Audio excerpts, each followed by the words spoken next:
꿈, 소망. 바쁜 일상 속에서 우리가 잊고 살기 쉬운 단어입니다. 성경은 우리에게 하나님의 꿈에 대해 이야기하지만 반복되는 일상 가운데 우리는 소망이나 꿈 같은 단어와 점점 멀어집니다. 우리가 오랫동안 잊고 있었던 꿈을 다시 발견하고 지켜가려면 어떤 자세가 필요할까요?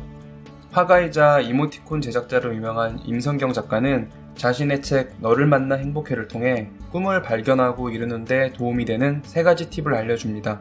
첫 번째, 부러움을 느끼는 자신을 부정적으로 바라보지 말라. 부러움은 소망을 찾는 지름길이다. 작가는 후배에게 자신이 어떤 것에 부러움을 느끼는지 잘 돌아보라고 조언합니다. 부러움의 또 다른 이름은 소망이기 때문입니다. 부러움이 박탈감, 비교의식, 연민으로 빠지면 문제지만 부러움 뒤에는 하나님이 주신 소망을 찾을 수 있는 단서가 숨어 있습니다. 우리는 종종 타인에 대한 부러움으로 열심을 내다가 전혀 생각지 못했던 곳에서 하나님의 쓰임을 받는 사람들을 볼 수 있습니다. 작가 또한 어려운 경제 형편으로 인해 여유로운 친구들에게 부러움을 느꼈습니다. 그래서 그 간격을 메우기 위해 많은 노력을 기울였다고 합니다. 그녀는 이런 노력의 과정 가운데 주님의 인도하심을 발견하게 되었고, 시간이 흘러 화가, 라디오 진행자, 이모티콘 작가 등 다양한 직업을 통해 하나님의 마음을 전하는 통로로 쓰임받게 되었습니다. 남에게 부러움을 느끼는 자기 자신을 부정적으로 바라볼 것이 아니라 당신이 부러워하는 무언가를 소망의 무지개로 만들어주실 하나님을 기대하라고 그녀는 조언합니다. 두 번째, 베스트보다는 올리원. 자신이 어떤 사람인지 먼저 파악하라. 작가가 처음 이모티콘 시장의 문을 두드렸을 때는 코믹한 말장난 이모티콘이 대세였습니다.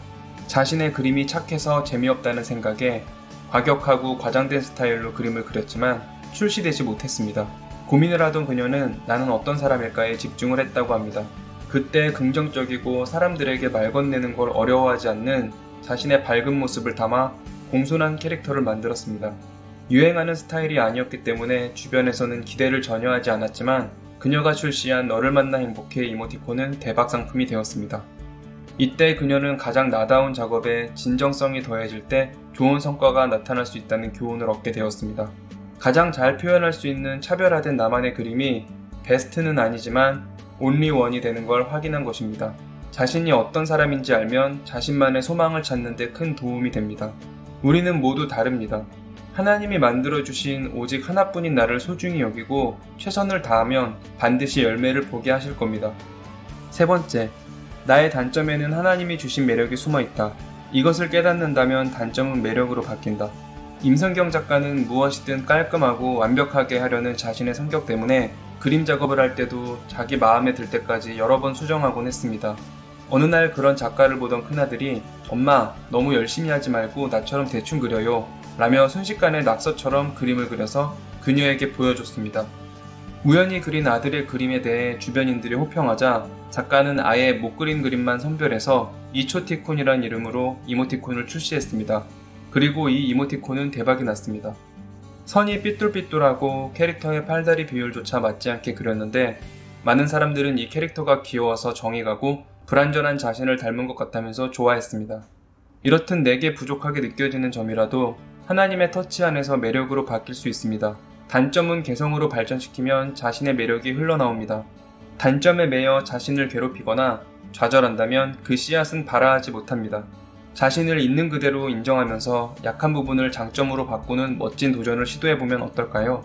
우리가 하나님의 사랑 안에 머물러 있다면 가능합니다. 작가는 암송고를 계기로 오랜 시간 동안 묻어뒀던 꿈, 그림을 통해 주님의 마음을 전하고 싶다는 하나님의 꿈을 돌아보게 되었습니다.